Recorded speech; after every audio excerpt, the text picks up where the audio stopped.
Ladies and gentlemen, please welcome the 2025 Bible Ninja Conference. Here she is, Maloy Salumbides. Good morning, everybody! Good morning, mga anak! Kamusta kayo ngayong umagang ito? Napansin niyo ba kung ano ang pangalan ko? Ano ang pangalan ko?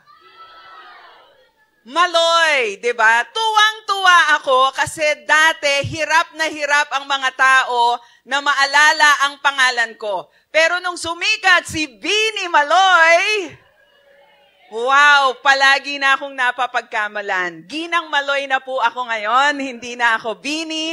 I am your tita, Ginang Maloy.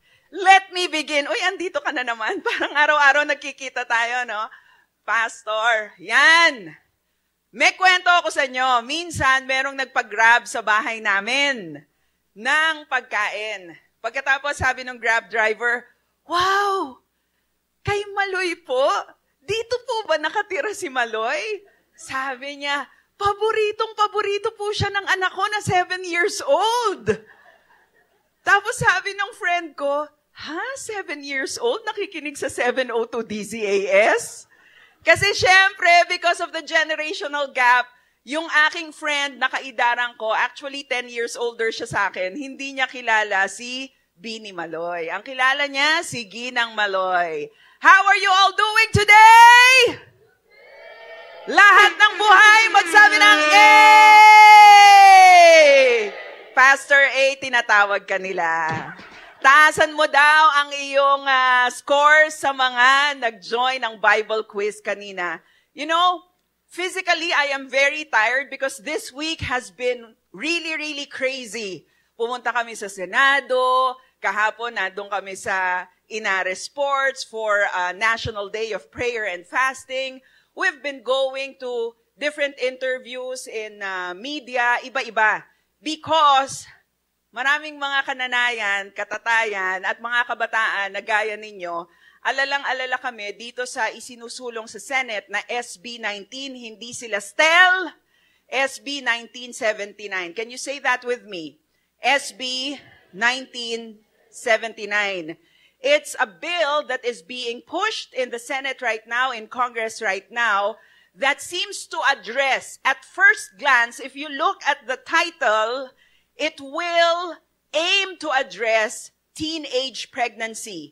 Because there is a crisis, and we are cognizant to that. We are not blind to that truth. Talagang merong problema, pabata ng pabata ang mga nabubuntis ngayon. Tignan mo ang katabi mo, mukha bang buntis? Hindi, malaki lang ang tiyan. Kapag pumupunta ako sa airport, tinatanong, di ba? Madalas tatanungin, ma'am, have you gone through a recent operation? Are you pregnant? Sabi ko sa kanya, iha, immaculate conception kung ako ay mabubuntis. Dahil wala na. Wala ng matres, wala ng fallopian tube, wala ng ovaries, wala na. Pero ang totoo, marami ang nabubuntis ngayon. Sabihin mo sa katabi mo, huwag ka munang magpabuntis. Please! Please! Saka na yung buntisan na yan. Saka na yung buntisan na yan. Kasi ang dami pang gustong gawin ng Panginoon sa buhay mo. Amen? The Lord has a great plan for you. This is the third Bible Ninja Conference. Yung iba sa inyo, first time dito. Ako, first time ko dito. And why did God bring us here? First months of the year, we are all here talking about the Bible. When a lot of young people your age are going to the Philippine Arena for a K-pop concert. But you are here, handpicked by the Lord, to hear a very, very special message crafted only for you. Tell the person seated beside you, mahal ka ng Diyos. Ngayon, kung type mo siya, pwede mo na ring isingit, ako rin. Di ba? Pero syempre, shy pa sila dyan. I am tasked to talk to you for 45 minutes. Bibilisan ko lang yan about connecting generations. When we welcomed the new year, 2025, alam nyo ba na we also welcomed a new generation? A new generation was born this year. The Beta generation. So, hindi pa natin masyadong nauunawaan kung ano yung Generation Alpha, meron ng Beta generation. We're still trying to figure out how to raise the Gen Alpha. Hindi pa natin nahahanapan ng sagot how to connect all these generations, the boomers, the Gen Xers, ako Gen X, pero mga anak, kahit na Gen X ako, kahit na mainit sa labas, nag-jacket ako para kumonect sa inyo. Diba? Ganun, gagawin natin ang paraan, fashion, music, sports, pelikula, gagawin natin ang bahagi natin para umabot tayo sa henerasyon na mas nauna sa atin o sumunod sa atin. Hindi pa man natin na-figure out how to relate to each other as people coming from different generations. Eto na naman, meron na namang mas matinding henerasyon na ipinanganak. But you know, this is something that we should not be afraid of. It should not be fear that should be stirred in our hearts, but excitement and gratitude and hopefulness. Bakit? Because despite all of our imperfections and limitations, pinagkakatiwalaan pa rin tayo ng Panginoon ng bagong henerasyon na aabutin, mamahalin, aarugain, i-disciple. Amen? Ilan dito ang perfect? Taas ang kamay. Siyempre, walang magtataas ng kamay. Lahat tayo imperfect. Lahat tayo makasalanan. Lahat tayo, meron tayong woundedness, meron tayong sugat. But despite of who we are, despite of who you are, despite our limitations, God will use you. Gagamitin ka ng Diyos. He has great plans for all of us here today.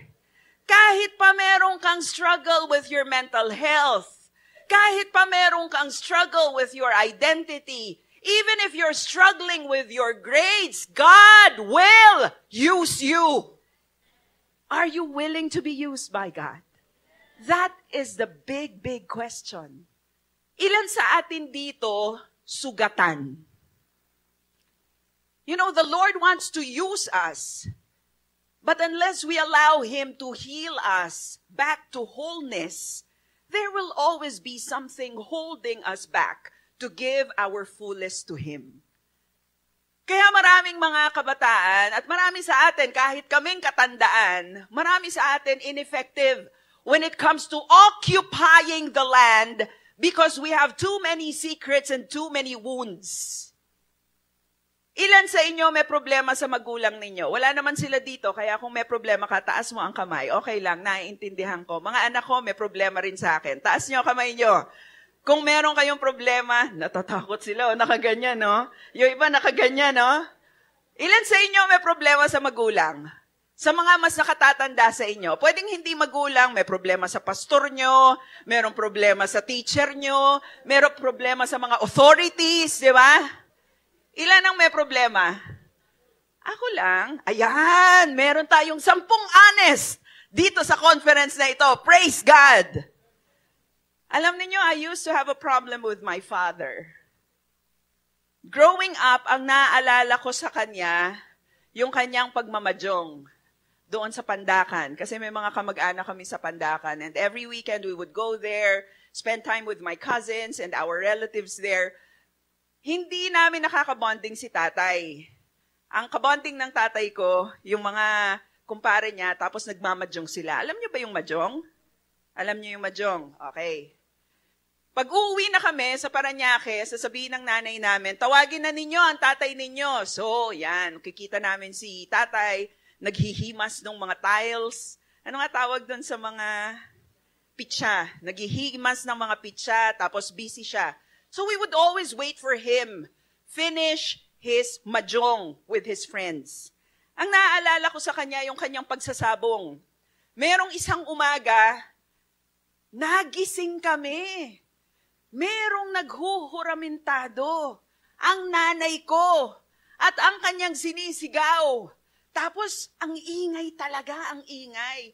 Yung mga manok, talagang bak, bak, bak, bak, bak, bak, bak, bak, bak, bak, bak, bak, bak. Tas habang ang mga manok ay maingay, merong boses ng babae. Puro na lang manok! Puro na lang manok! Himas-himas! Puro na lang manok! Nanay ko, pinagbabato at pinaghahampas yung mga manok na panabong ng tatay ko. Kaya parang isang buwan, puro mga manok ang ulam namin. Ang tigas ng panabong na manok, di ba? Ang kunat nun. So, hindi ko makakalimutan yun. Nagmamadyong, nagsasabong, eto pa. Minsan, umuwi ang tatay ko, lasing na lasing. Pagkatapos, ayan din, nagwawala din siya. Meron siyang daladalang bread knife. Pagkatapos, ang sabi niya, magsipila kayo lahat dito. Papatayin ko na kayong lahat. These images, ingrained in the mind of a very young girl. So, I was really traumatized. I was afraid of my father for the longest time. There was no relationship. But you know, the Lord changed all of that. When God saved our family, when we came to know Jesus as our Lord and Savior, real transformation really happened. Na-save ang marriage ng aking mga magulang, naayos ang relationship namin na pamilya. But there is one thing that I realized, sometimes the wounds are too deep, they don't heal overnight. Sometimes the wound is too deep. Yes, the Lord will work, but we also have to do our part. Christian na ako, lumalalim na yung pananampalataya at pagkilala ko sa Panginoon, I realized my Father is here and I want to enjoy my relationship with Him. Ayokong lumaki at tumanda ang tatay ko, lumaki ako at tumanda siya, nang malayo at takot yung nararamdaman ko sa kanya. And so, with the boldness that came from the Lord, I reached out to my tatay and said, Tay, nagtatrabaho na ako nito. Tay, date tayo, libre kita. My father was pleasantly surprised with that invitation. And he said, okay, Loy, date tayo, pero sagot ko. And that began the flourishing of our relationship. We became coffee buddies. Every week, we would go on a date. When I said yes to the person that I am to marry, I was in the States. Nung na-confirm ko na sa puso ko, si Winnie ang talagang magiging asawa ko, I made a long-distance call to my father and to my mother to ask for their blessing. Hindi pa uso noon ang Facebook, wala pang FaceTime, wala pang mga Viber calls, wala pang WhatsApp, talagang long-distance overseas call. And you have to pay a substantial amount to be able to connect from the U.S. to the Philippines. So that's how the Lord restored my relationship to my dad. He is no longer with us. When I tell this story, the people who knew my father many years after we became believers, they cannot believe that the sabong, that the madyong, that the saksakan, montik na saksakan, happened. They thought that we were making up stories. I'm telling this to you not to dishonor my father because I love him so much. When he passed away in 2018, it really broke my heart and it took me a while to recover from the grief. When I speak about him, I can't help but be teary-eyed kasi mahal na mahal ko ang tatay ko. Mahal na mahal ko ang mga magulang ko. Ni-restore ng Panginoon yung relationship namin. It is a relationship that I treasure, a relationship that I am proud of, a relationship that will time and again remind me that there is no family, no parent, no child who is beyond God's redemption and salvation. And so if that is what you are feeling right now, you have given up on your family, you have given up on your parents, don't. Because God has not given up on them. And God is not giving up on you. That is my very pogi, very mabait, very generous tatay. Tatay Carlos Malibiran. And until today, hanggang ngayon, the fruit of his hard work, the fruit of his dedication to be a good provider for the family, hanggang ngayon, nakikinabang kami doon, pati ang kanyang mga apo. God wants to use you to be a role model, to be a good influence to the younger generations after you. But that cannot happen if the woundedness caused by the older generation before you will not be resolved. Hindi natin yan pwedeng isa-isang tabi. Because the woundedness, the unforgiveness, the bitterness will always haunt us. It will be used by the enemy as a stronghold to make us ineffective in the assignments that God is giving us. God intervened and brought salvation to our entire household. Nakakilala kaming lahat na ayos ang marriage ng mga magulang ko, na ayos ang relationship namin. Kaya mga anak, do you have bitterness in your heart? May issue ka ba sa parents mo? May issue ka ba sa tiyahin mo? May issue ka ba sa pastor ninyo? May issue ka ba sa mga authority figures? 2025 na. It's time to forgive. It's time to be healed. It's time to release all those hurts and anger so that God can use us mightily to occupy the land. Forgive. Hindi bukas, hindi kapag may sakit na ang magulang mo. Kadalasan ganon, nagkakapatawaran tayo. Yung malapit ng mamaalam, yung taong papatawarin natin, sayang ang panahon. Sayang ang pagkakataon. Sayang ang relationship na pwede pang ma-enjoy. Do not wait for the final hours of the people who have hurt you before you release forgiveness to them. Hindi lang sila ang magbebenepisyo, ikaw rin. This unforgiveness is causing a lot of gaps between generations. And so we need to address this. We need to do something about it. And if you can do something about it, do not wait for us. Do not wait for the mothers and the fathers, the titos and the titas to reach out to you. You are the one exposed to the Word of God. You are the one who knows Jesus. Occupy the hearts of the older generation so that generationally, intergenerationally, we can march on and occupy this land. Kung watak-watak tayo at nag-iisa tayo, sayang ang magagawa natin ng sama-sama. Psalm 100 verse 5 says, "For the Lord is good." Let's read this together. 1, 2, 3, go. For the Lord is good. His faithfulness continues through all generations. One more time. For the Lord is good, and His love endures forever. His faithfulness continues through all generations. Now declare that as a prayer. For the Lord is good, and His love endures forever. His faithfulness continues through all generations. Makakaupo na tayo. Mabuti ang Diyos. Ang pag-ibig niya ay walang hanggan. May forever kay God.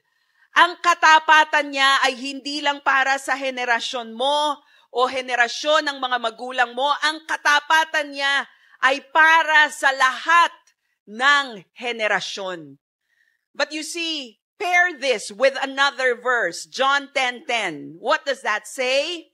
John 10:10 says, "For the thief comes to steal, kill, and destroy. But Jesus came that they may have life and have it to the full." Alam niyo yung life to the full na ito? Kasama nito, abundant, harmonious, intergenerational connectedness. Bakit iba-iba ang henerasyon? Because one generation has something to offer to the next, and the next generation also has something to teach to the generation before them. And we are missing out a lot on that if we do not hold hands as intergenerational people to march forward, to do our part in occupying the land. Hindi lang bata, hindi lang mga Gen Xers, hindi lang mga Gen Alpha, lahat ng henerasyon na iniligtas ng Panginoon, gusto niya occupy the land. The enemy seeks to steal, kill, and destroy the fullness of life that God intended for us to enjoy as different generations interact and engage with one another. Last year, when I was spending time talking to the Lord, He gave me 2 words. Intentionally intergenerational. 3 words pala. Intentionally intergenerational and intentionally collaborative. The Lord is reminding me, Maloy, you are turning 54. You will not be here forever. Who are you passing the baton to? Who are you mentoring and equipping and preparing so that the giftings that I have given you will continue on to impact other people? And so, since last year, I have been very, very intentional in collaborating with different groups. Very intentional to share the stage and the microphone with younger people. Today, I want to introduce to you someone whom the Lord really has used tremendously to heal many, many wounds in our family. Ang sabi ko sa inyo, wounded ako na lumalaki dahil dun sa relationship ko sa aking mga magulang, sa aking tatay. Now, if those wounds have not been healed completely, you will pass that on to the family that you will be establishing. So parents, meron bang mga magulang na nandito? Pwedeng taas ang kamay ng mga magulang.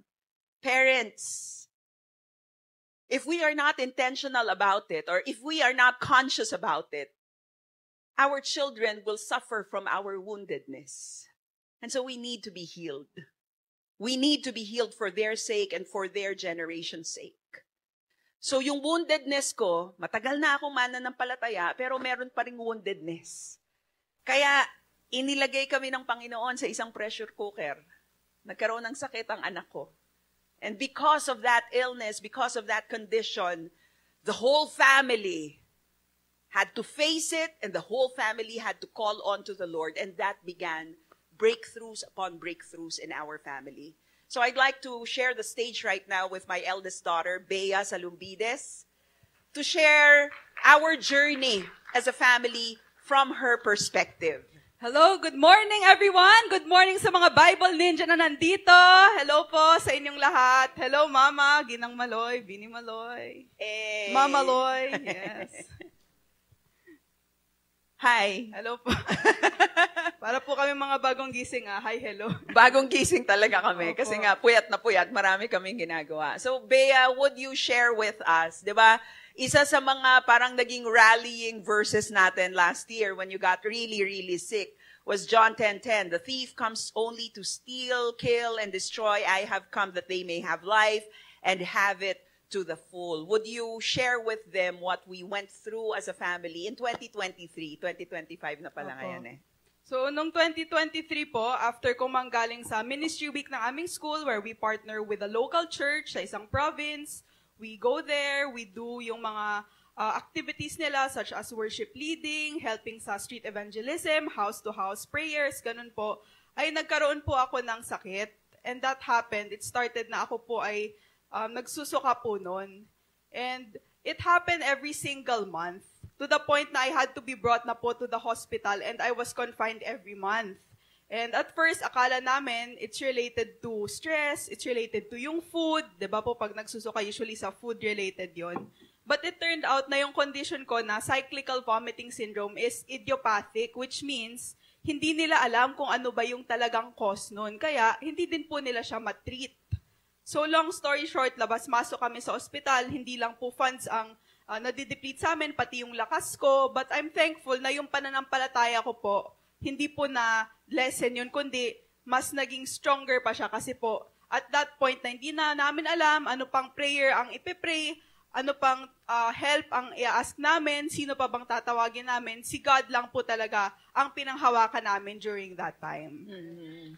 And how did this disorder or this condition, which the enemy intended to really pin us down, how did God use that for good? Ito po, this time, this sickness that happened, it was actually a training ground for me, a time of pruning. Kasi po, during that time na hindi ko na alam kung ano pa ang aking gagawin, kami po ay nag-bondage breaker. So, lahat ng aking mga relationships before na yung mga online with people na hindi naman sila followers of God, tinanggal ko na po yun. Tapos, Hallelujah! Ayun po. Yes.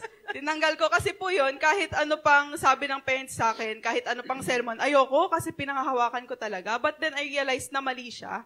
And I realized na dapat si God ang first love ko, so tinanggal ko po yun. And then yung mga other sins ko po, aking kinonfess, and yun po ang naging bondage breaker namin. But even aside from that po, ang ginawa ko is, mas nag-Bible reading po ako. So yung devotions ko na, naging everyday talaga siya.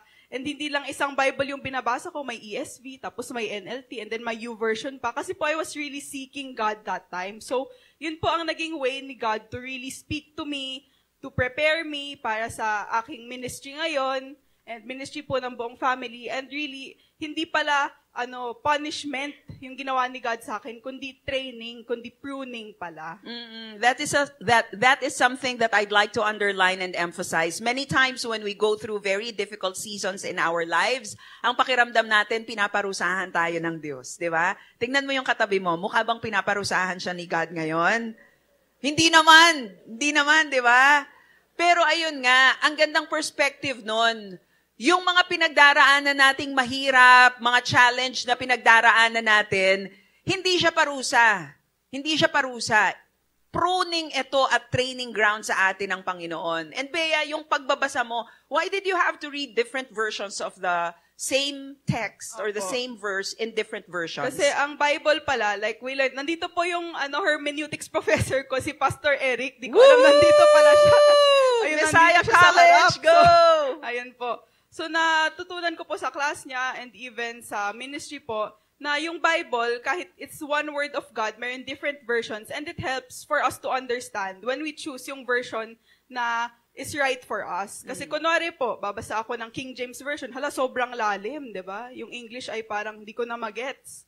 And yung pong mga children's Bible before na written in NIV, nung ako'y bata pa, sabi ko, parang may mga big words pa rin, hindi ko maintindihan. So even now, na ako ay nasa 20s ko na po, so may ESV ako kasi yun ang ginagamit namin sa church. But for me, yung NLT po, yun ang mas naiintindihan ko na version. So kaya po, mayroon akong mga different Bible versions so I can compare. And para na rin po, mas stronger yung reference ko na, ito palang ibig sabihin, ito ang translation and interpretation ng Bible version na ito. And ito naman ang mas naiintindihan ko. So, ayun po, para na rin pong form of studying talaga siya.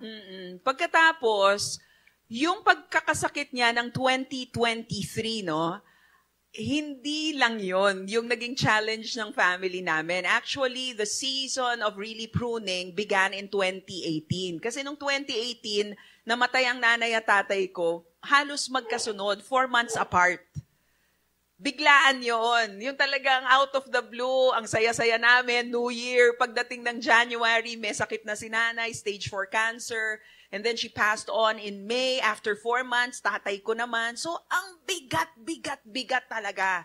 And it triggered a lot of instability in us. Kebea, would you be open? Would you be willing to share your story with them? Yun po. So, aside from those incidents or those situations na yung grandparents ko ay magkasunod na nag-pass away, sa school po nagsa-struggle din ako, not because of grades or sa hirap ng school, but because college entrance exams were approaching. So yun po. Siyempre, balancing school on itself is hard and studying pa for the college entrance exams. And ako po noon ay may health challenges na rin. I was newly operated on sa right knee ko po for MPFL. Kala nyo po sporty ako, hindi po. Mahina lang yung boto ko talaga. Ayun po. And then, aside from that po, I experienced bullying as well. Not just from one person, pero parang multiple groups were already bullying me. Siguro dahil sila din ay nasistress po, diba? At wala silang mapagbuntunan ng kanilang stress, ng kanilang anxiety and galit. And I was there. For some reason, ako yung napili nilang i-bully. So marami po talagang patong-patong, layers of things na nangyayari. And so that really contributed dun sa aking mental distress, sa nag-lead din po ito na lumabas ang aking symptoms for a certain mental health condition po. So, merong mental health condition, pagkatapos nagkaroon ng cyclical vomiting syndrome, parang sabi nga namin, Lord, ano pa ba? Meron pa ba? Parang, ano ba talaga ang gusto mong sabihin sa amin? We prayed all the prayers and the Bible verses that we have memorized. We have surrendered everything to Him. Merong mga gamit doon sa bahay namin, sabi ng mga kaibigan naming pastor, ito hindi maganda, baka merong ibang spirit na ina-attract yan. So we had to dispose of all these, yung iba mga antique na jars, yung iba mga painting, we had to dispose of all those things just so the Lord we could really hear from the Lord kung ano man yung mga hindrances matanggal para ma-realize namin ano ba talaga yung itinuturo sa amin ng Panginoon. There was one time, I was worried about my daughter. Mananampalataya tayo. Alam natin, ang Diyos ang siyang mag-aalaga sa ating mga anak. Yes, He is Jehovah Jireh. He will provide for all our needs. Pero bilang magulang, may mga panahon, nakakaisip pa rin kami, so paano to, Lord? Bea has this condition. Pagkatapos ngayon, she had to stop from school dahil nga doon sa kanyang cyclical vomiting syndrome na talaga namang 20 times a day kung magsuka. Paano ka papasok sa eskwelahan noon kung suka ka ng suka, namimilipit ka sa sakit ng tiyan? So, as a mother, I was worried. I was asking the Lord, Lord, makapag-aasawa ba anak ko? Kasi gusto ko talagang magkaapo. Pagkatapos, hanggang ngayon po, yan pa rin ang tanong niya. Yun ang prayer ko talagang, it's my desire. It's my desire to carry a baby again, to have an apo. Pagkatapos, yung isa ko pang tanong, Lord, will she be able to graduate from school? Kasi hindi namin alam kailan to gagaling eh. Labas-masok nga kami sa ospital, hindi ba? Lord, dati gusto nitong mag-abogado. Makakapagtrabaho pa ba ito? After 9 months, nagkaroon ng breakthrough sa aming buhay. And after the 9th month, several months after that, nung umarya na naman yung aking pagiging worrier na, Lord, ano magiging future ng anak ko? Gagraduate ba siya? Magtatrabaho ba siya? Paano yung provisions para sa kanya? Ganyan-ganyan. Merong na-receive na tawag si Bea. Yes po. So yung tawag po na yun, very unexpected. Because I joined sa Philippine Bible Society, isang workshop for Bible reviewers. Meron po silang ilalabas na new version ng Bible for children, and they needed some people to review yung mga naging translations to see kung akma ba ito para sa mga bata. So reviewer po dapat ako.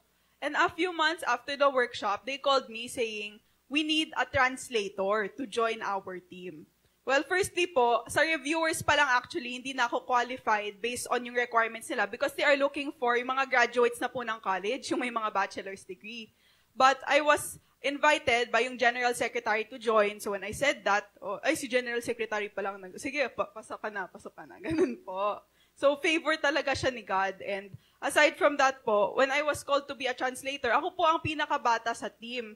Lahat po sila ay may background na sa pagiging English teacher, yung iba po ay Bible teachers, mga very intelligent, brilliant people. And syempre po, because they are older, they have been Christians for longer, parang yung walk with the Lord, mas may experience po sila. But then, pinaalala po sa akin ni Lord something that I learned during my cognitive behavioral therapy sessions with my coach. Ang sabi niya, God does not call the qualified, He qualifies the called. Amen. And with that, I was so encouraged na kahit hindi gaano kalalim ang understanding ko, knowledge of the Bible, whether on a scholar level or even sa faith level na I'm so used to reading the Bible every day, buong Bible nabasa ko na from cover to cover, na hindi pa po ako ganon. And yet, God has called me because He is reaching out to me. Na as a translator, I will really be motivated, encouraged, and pushed to read the Bible, not just to read, but to understand, meditate, because we will be translating it for children po. When you got sick, you read different translations Yes of the po. Bible, no? How is that important to what you are doing now as a Bible translator? Yes po. Because yung ginagawa po namin is, we have yung different versions as resource text.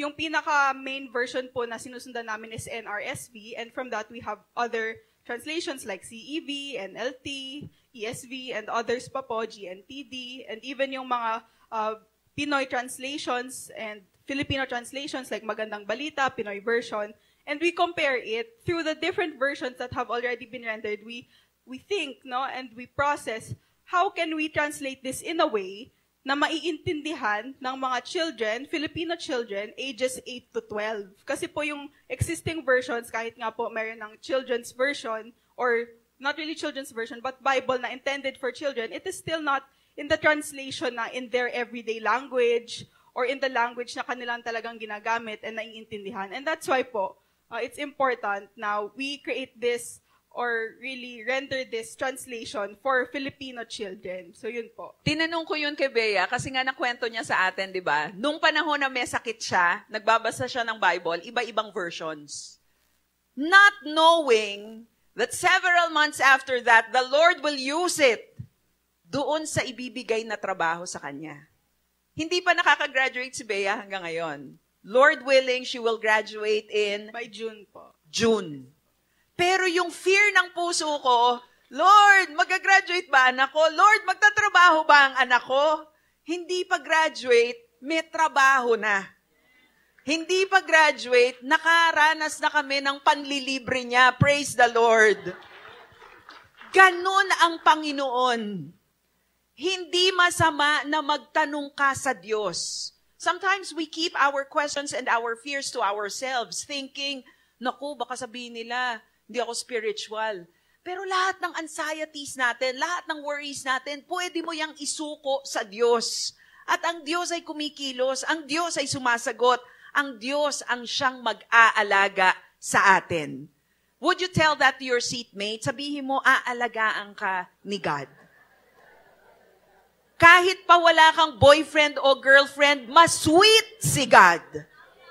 Diba? Amen po dyan. Amen. Amen! Kaya po, hindi na ako ipe-pressure ni Mama na magkaroon ng boyfriend. Amen! Diba? Alam ninyo, ang hirap nung pinagdaanan namin. But always we will look back to that. Kapag halimbawa, so parang nagbalik na kami sa, balik na yung routine namin, no? Ang busy na uli ng mga buhay namin ngayon. Yung 2023, parang ang feeling namin, our lives were put on hold. Our lives were paused by God. Yung mga gusto namin gawin, di namin magawa. So, ibinalik na ng Panginoon, higit-higit. But when we become tired, tapos overwhelmed kami sa dami ng mga ginagawa, we go back to the 2023 and the 2019 when she was diagnosed with her condition. Bumabalik kami doon at napapaalalahanan kami. Itinawid tayo ng Diyos sa mga pagsubok na ito. Ano pa ba ngayon? Ano pa ba ngayon? Itatawid at itatawid niya tayo. Pero importante, konektado tayo sa Diyos at konektado tayo sa isa't isa. Kaya hindi isang henerasyon, tas patay ka agad yung naunang henerasyon. Hindi ganun eh. The Lord allows us to exist, coexist, because the Lord wants us to be connected to each other. How do we connect to each generation so that each generation will be a gift to the other? Very quickly. Una, know each other. be intentional, spend time, and know the issues that your parents are going through or your children are going through. Paano natin to ginagawa, Bea? Yung knowing each other, it's not just knowing about yung likes ng parents natin, kung ano yung things that make them angry kaya hindi natin gagawin, but going on a deeper level po na we understand minsan kung saan yung pinanggagalingan ng parents natin. We make an effort to really know them by spending time with them. Kahit minsan tatakot tayong lumapit sa kanila. Takot ka ba sa akin? Hindi na po. Okay. Kasi po, pag natakot po ako, baka pagsalitain niya ako ako na lang mag-isa. Hala, nakakatakot po. So, and also nakalagay po na knowing their issues. So, kahit po tayong mga anak, it doesn't mean we are younger, we cannot help them sa kanilang mga pinagdadaanan sa buhay. Sometimes, simply allowing them to open up to us, kahit di tayo magbigay ng advice, ano namang advice ang ibibigay ko, parang hindi ko maintindihan. But just listening to them, that can already help us to know them better. And it can help them to know us na pag tayo naman ang nag-open up, ay makikinig din sila dahil yun ang ginawa natin nung sila yung nag-open up sa atin. So it's a good start po. How does it impact you whenever mama or papa would apologize to you? Sa akin po ngayon, kasi pag nag-apologize po sila, minsan yung ina-apologize nila sa akin yung ginawa nila nung 5 years old pa ako. Parang, kasi ngayon lang namin nalaman yung impact nung ginawa namin nung 5 years old and ka pa. ako, napatawad ko na sila. So ako natatawa ako, bakit sila sorry, pinalo kita. Parang, ngayon hindi naman ako pinapalo. Pinapalo actually ako sa aking mga social media, no, ng aking mga parents. Hindi na pinapalo. So, yun po. So for me, at the same time na sila ay nag-apologize for the things they do now and even for the things they did before, nakikita ko ang humility and pagiging genuine nila. Na kahit pala ako, nakalimutan ko na yung ginawa nila pero sila naalala nila and they say sorry for it. It means they are truly sincere. Ayun and po. I'm really grateful, I'm really grateful for the bravery that Bea and her sister Blessy was able to muster. Kasi they opened up to us and it takes a lot of courage to do that. Lalo na kung very strong ang personalities ng iyong mga magulang, hindi ba?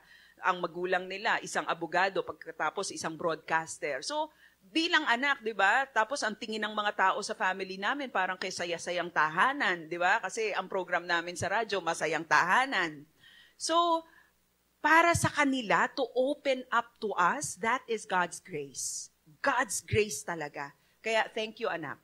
Thank you din po. Thank you. Thank you, ang babait ninyo. Thank you, ang babait ninyo. So, know each other, open communication lines, nurture common interests. Paano natin to ginagawa sa family natin? Ngayon po, ang hilig ng mama ko ay manood ng Netflix. So, si Squid Game, sinunod ng Squid Game dito. Wow! Ayun po. So, napanood na niya yon. And magre-react siya, "Ay! Hala!" Ganun. Ganun po siya manood ng Squid Game.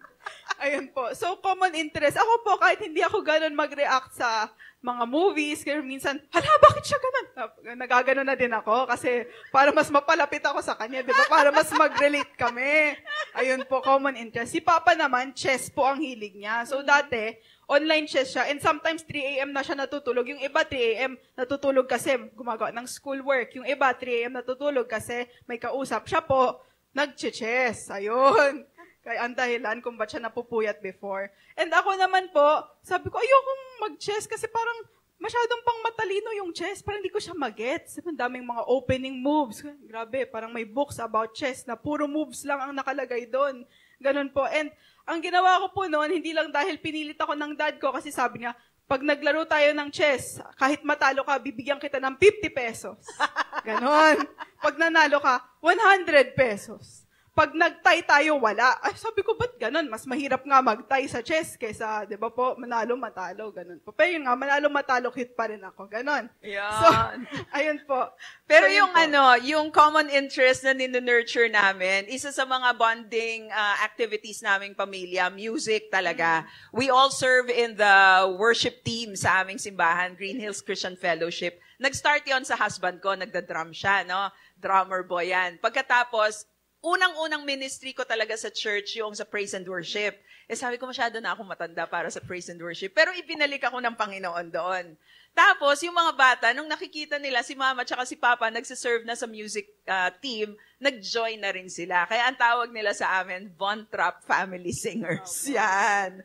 So, yun yung namin, one of nurturing our common interest. Engaging in God's Word. How do we do this? Yan po. Meron kaming weekly family devotions. Minsan every other weekly family devotions kasi hindi natutuloy every week. So, engage in God's Word. Ngayon siguro yung iba sa inyo sasabihin, hindi naman namin nanay si Tita Malo, hindi naman namin tatay si Attorney Winnie. Di ba? Kung sino yung naunang udyo ka ng Panginoon, yun ang magpasimula ng family devotion sa tahanan. So, kung hindi mo pa mahikayat ang mga magulang mo, mga kapatid mo ang enganyuhin mo para magsimula ng family devotion. Sabi mo sa katabi mo, kapag inudyukan ka, sumunod ka na. Kasi baka tadyakan ka.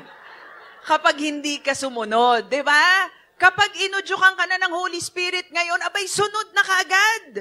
Sunod na kaagad. Huwag nang i-delay, huwag nang mag-procrastinate. And lastly, eto talaga, matindi ang naging breakthrough sa family namin noong ginawa namin ito consistently. Kneel in prayer for all generations.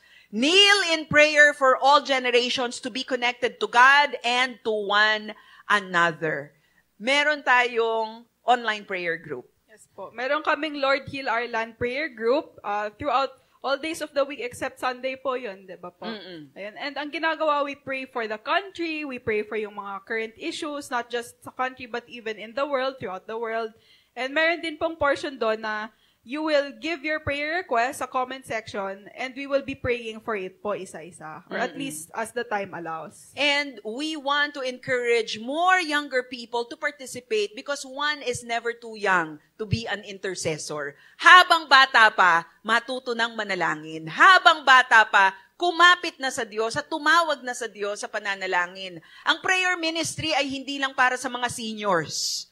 Tandaan nyo yan. Ang prayer ministry ay para sa ating lahat dahil lahat tayo kailangan natin ang Panginoon. How many of you would like to be more connected to your family? Raise your hands. How many of you would like to be more connected to the Lord? Raise your hand. Ipapanalangin natin ito ngayon. Connectedness with the older generation or the younger generation begins with connectedness to the Lord. And so if we have not surrendered our lives to the Lord yet, we will have an opportunity to respond to the invitation that He is giving to us today. God wants you to be freed from your woundedness. God wants you to be healed from any bitterness or wounds or pains that you have experienced growing up. God wants to heal you because God wants to use you and God wants you to be effective. And so, Bea, I'd like to ask, since you have received much healing from the Lord, would you pray for those who are ill, wounded, in pain, not just physically, but also emotionally and spiritually right now? Let's all pray po. Panginoon, nagpapasalamat kami because you have called us here today. Madalas pong sinasabi na it's not an accident that we are here, but for us, Lord, we know, totoo po ito, hindi lang ito line na inuulit sa mga conferences, but it is real, Lord, as real as you are po, Father, sa mga buhay namin and sa aming mga ministries, Lord.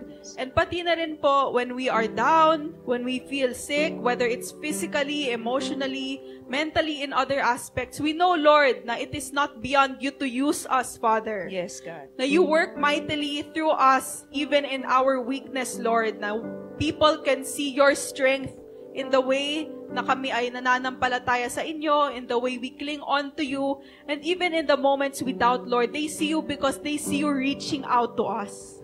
And Father, we just want to pray po sa mga nandito experiencing these things, that you will continue reaching out to them and that they will also make the first steps of reaching back to you, Lord. Yes, Lord. Na yun pong mga feeling nila ay gusto na nilang bumitaw, Lord. Kayo po ang mas humawak pa sa kanilang mga kamay. Kandungin niyo po kami, Lord. And allow us, Lord, to feel your heart na you are always there, even when we feel you are absent. Kahit po kami nagtatampo sa iyo, minsan ay nagagalit po kami sa inyo, you reach out to us with gentleness, just like you did with Job po, na you still call us your children, you still see us, Lord, as your own, and most importantly, you see the finished work of Jesus Christ in us. And yun po ang pinanghahawakan din namin na, Lord, you will lead us to breakthroughs, Father. You will allow us to be victorious throughout any struggle, Lord, throughout any challenge that life throws at us, Lord. And most importantly, you will allow us to be empowered, to rise up, Lord, for your glory. And para lang po, we can connect to you, Lord. Thank you, Father, for who you are, for who you continue to be, someone who is unchanging, Lord, and a God who loves every single part of us, Father. We thank you and we praise you. And we pray, Lord, that you continue to speak to us throughout this day, Lord. May you minister to us, Lord. May we hear from you, Father, and may we experience you in our deepest parts of our heart. Thank you, Lord. In your name we pray. Amen. If you heard from the Lord this morning, and there are issues in your heart right now that God wants you to release to Him, unforgiveness, bitterness, something that is holding you back from giving your all and all in all to God. If that is you who wants to receive healing from pain, from bitterness, from trauma, from any traumatizing experience that you've had before, if that is you who wants forgiveness, who wants healing from the Lord, would you kindly raise your hand so we could pray for you this morning? We see those hands. We see those hands raised. And God sees those hands. The Lord wants you to be healed. The Lord wants you to be released from those pain. The Lord wants you to be released and healed from those trauma. The Lord wants you to be whole. Heavenly Father, you see these hands raised right now. Heal them from the deepest recesses of their hearts and their being, O Lord God. Heal them from painful memories. Heal them from painful experiences. Heal them, O Lord God, from damaged emotions. Heal them, O Lord. Embrace them right now. All the woundedness, O Father, heal it with your loving balm, O Lord. Father, heal them and release them from the things that hold them back. Heal them, O Lord, in Jesus' name, in Jesus' name. Now, are there people in this group for the very first time you realized, I cannot improve on my relationship with my family if I do not have a relationship with God? You realize that you know Jesus here in the head, but not in the heart. And God is saying to you right now, I am here knocking at the door of your heart. If you will open it, I will come in. And I will be your Lord and I will be your Savior. If you want to make that decision to have a personal, dynamic relationship with Jesus Christ, would you raise your hand? I see hands raised right now. Thank you, Lord. Thank you, Lord, for the salvation that you are doing in the lives of these young people. Thank you, oh Lord. Thank you, oh Lord. I was 14 years old when I made this decision, and it is a decision that has truly changed my life. Anyone else who would like to surrender their lives to Jesus Christ? Anyone else who would like to open their hearts and make Jesus their Lord and Savior? Raise your hand. Raise your hand. I want to encourage you to stand with me right now. Stand with me and Bea as you declare, I will be a child of God. I will accept Jesus as my Lord and Savior. I will be used by Him to occupy the land. Stand with me. I see those hands. I see those people standing. Lord, these young people are opening their hearts to you. Lord God, come in. Pray with me. Follow this prayer. Panginoong Jesus, kailangan kita sa aking buhay. Ako ay makasalanan. Sa aking sariling lakas, hindi ko magagawang magkaroon ng meaningful na buhay. Kailangan kita.